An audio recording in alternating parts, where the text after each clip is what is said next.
गरीब मूर्ति बनाने वाला और जादुई पैसों की राधा कृष्ण। मथुरा वृंदावन के पास एक छोटा सा गांव था जहां सभी लोग खुशी खुशी रहते थे। गांव के ज्यादातर लोग किसान थे। गांव के अंदर कुछ ग्वाले भी रहते थे। सभी ग्वालों ने ज्यादातर भैंस पाल रखी थी। गांव में बस एक दो ग्वालों के पास ही गाय थी। हर कोई अपने अपने काम में व्यस्त रहता था। उसी गांव में एक गरीब मूर्तिकार रहता था। उसका नाम श्यामा था। वो बहुत ही सुंदर मूर्ति बनाता था, लेकिन गांव में कोई भी उसकी मूर्ति नहीं खरीदता था। उसकी पत्नी एक पैर से लंगड़ी थी और उनके दो बच्चे भी थे। पत्नी का नाम कलावती और बड़े बेटे का नाम सोनू और छोटे बेटे का नाम कन्हैया था। वो गरीब मूर्तिकार भगवान कन्हैया का बहुत बड़ा भक्त था और अक्सर उन्हीं की मूर्तियाँ बनाता रहता था। पर वो मूर्तिकार हमेशा से गरीब नहीं था।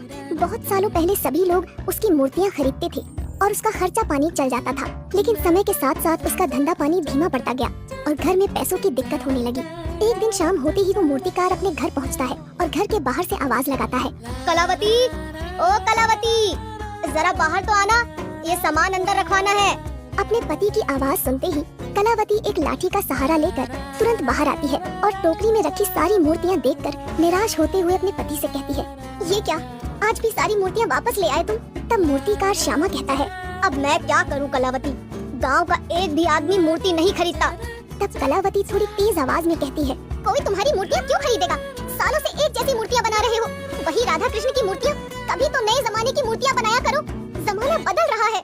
इतना सुनते ही श्यामा नाराज हो जाता है और कहता है, देखो कलावती, तुम मुझे चाहे जो कुछ भी कह लो, लेकिन मेरे राधा कृष्ण को कुछ मत कहना। इतना सुनते ही कलावती मुंह फुलाकर अंदर चली जाती है और घर के अंदर रखी राधा कृष्ण की मूर्ति के सामने खड़ी होकर कहती है, सुना है तुम सबकी सुनते हो, तो फिर हमारी क्यों नहीं सुनते? मेरे पति कितने सालों से तुम्हारी भक्ति कर रहे हैं और बदले में उन्हें क्या मिला? वही गरीबी, वही रोज रोज की तकलीफें। कलावती जब कभी भी दुखी या परेशान हो जाती थी तो इसी तरह राधा कृष्ण की मूर्ति के सामने बड़बड़ाने लगती थी। उसका मायका मथुरा में था और वो भी बचपन से भगवान राधा कृष्ण की भक्त थी, लेकिन समय के साथ साथ गरीबी के कारण उसका भगवान से भरोसा उठ गया। थोड़ी देर बाद रात हो जाती है। कलावती और उसके दोनों बच्चे सो जाते हैं, लेकिन श्यामा अभी भी जाग रहा था और उसे अपने वो दिन याद आ रहे थे जब पूरे गांव में उसकी मूर्तियां बहुत ही प्रसिद्ध हुआ करती थी। उसकी मूर्तियां खरीदने दूसरे गांव से भी लोग आया करते थे। उसका बड़ा बेटा सोनू 2 साल का हो गया था और कलावती गर्भवती थी। अचानक एक रात कलावती के पेट में तेज दर्द होता है और वो चिल्लाने लगती है। श्यामा तुरंत जाग जाता है और कलावती से कहता है, क्या हुआ कलावती, इतना क्यों चिल्ला रही हो? तब कलावती दर्द से कराहते हुए कहती है, पेट में बहुत तेज दर्द हो रहा है। लगता है बच्चा पैदा होने वाला है। तुम जल्दी से जाकर बूढ़ी काकी को बुला लो। श्यामा तुरंत छाता लेकर दौड़ता हुआ बूढ़ी काकी के घर की तरफ निकल पड़ता है। उस रात बहुत जोरों की बारिश हो रही थी और बादल गरज रहे थे। जैसे तैसे करके श्यामा बूढ़ी काकी के घर पहुंच जाता है और दरवाजे पर लगी कुंडी खड़काने लगता है। काकी, ओ काकी, अरे जल्दी दरवाजा खोलो, कलावती के पेट में बहुत तेज दर्द हो रहा है। इतना सुनते ही बूढ़ी काकी तुरंत दरवाजा खोलती है और इसके बाद बूढ़ी काकी श्यामा के साथ उसके घर की तरफ निकल पड़ती है।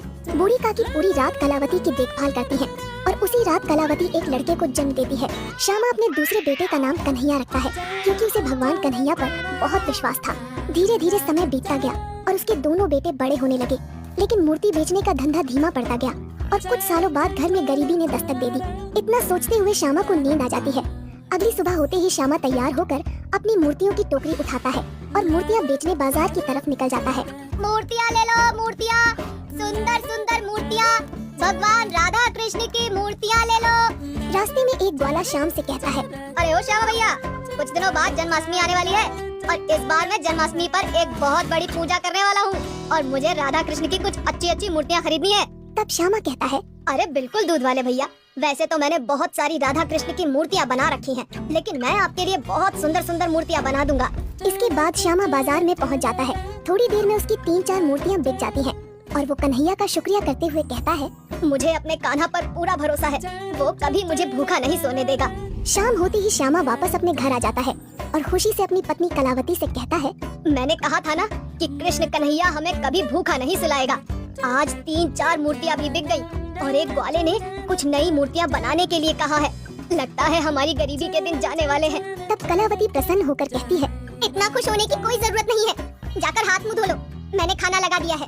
इतना सुनकर श्यामा मन ही मन मुस्कुराने लगता है। वो जानता था कि उसकी पत्नी कलावती उससे बहुत प्यार करती है। अगले दिन से श्यामा राधा कृष्ण की नई मूर्तियाँ बनाने में जुट जाता है और अपने बड़े बेटे सोनू से कहता है, बेटा जन्माष्टमी आने वाली है, इसलिए मैं नई नई मूर्तियाँ बनाने में व्यस्त हूँ। तुम बाजार जाकर ये मूर्तियाँ बेच आओ, इससे कुछ पैसे मिल जाएंगे। सोनू मूर्तियों वाली टोकरी अपने सिर पर उठाता है और बाजार की तरफ निकल पड़ता है। श्यामा आज बहुत खुश था और वो पूरे दिन केवल राधा कृष्ण की एक मूर्ति बनाने में गुजार देता है। श्यामा मूर्ति बनाने के बाद उसे घर के आंगन में रख देता है। अगली सुबह जब सभी लोग घर के आंगन में देखते हैं तो राधा कृष्ण की मूर्ति के पास बहुत सारे पैसे रखे हुए थे। राधा कृष्ण की मूर्ति के पास इतने सारे पैसे देखकर कलावती हैरान रह जाती है और श्यामा से कहती है, मुझे लगता है इस मूर्ति में कोई काला जादू है, आप जल्दी से उठाकर इसे बाहर फेंक दो। तब श्यामा कहता है, कैसा काला जादू? मैंने कल ही इस मूर्ति को बनाया था, मुझे लगता है भगवान ने हमारी पुकार सुन ली। इसके बाद श्यामा सारे पैसे उठा लेता है और मूर्ति को घर के अंदर एक सुरक्षित जगह पर रख देता है। उस दिन के बाद हर रोज जब भी श्यामा और उसका परिवार सुबह सोकर उठते थे तो उस मूर्ति के पास बहुत सारे पैसे रखे होते थे। इस तरह थोड़े ही दिनों में वो लोग बहुत अमीर हो गए। लेकिन श्यामा ने अपना मूर्ति बनाने का काम नहीं छोड़ा और धीरे धीरे श्यामा ने एक बहुत बड़ी मूर्तियों की दुकान खोल ली। एक दिन दुकान पर वही ग्वाला आता है जिसने श्याम से मूर्तियाँ बनाने के लिए कहा था। अरे श्यामा भैया, तुमने तो मूर्तियाँ बना बनाकर बहुत तरक्की कर ली। तब श्यामा कहता है, अरे भैया, सब ऊपर वाले की मेहरबानी है। इसके बाद वो ग्वाला मूर्तियाँ खरीद कर चला जाता है क्योंकि अगले ही दिन जन्माष्टमी थी। राधा कृष्ण की मूर्ति के जादुई पैसे के कारण उस गरीब मूर्ति वाले श्यामा के पास बहुत सारी धन संपत्ति आ चुकी थी और इस तरह से श्यामा अपने परिवार के साथ धूमधाम से जन्माष्टमी मनाता है।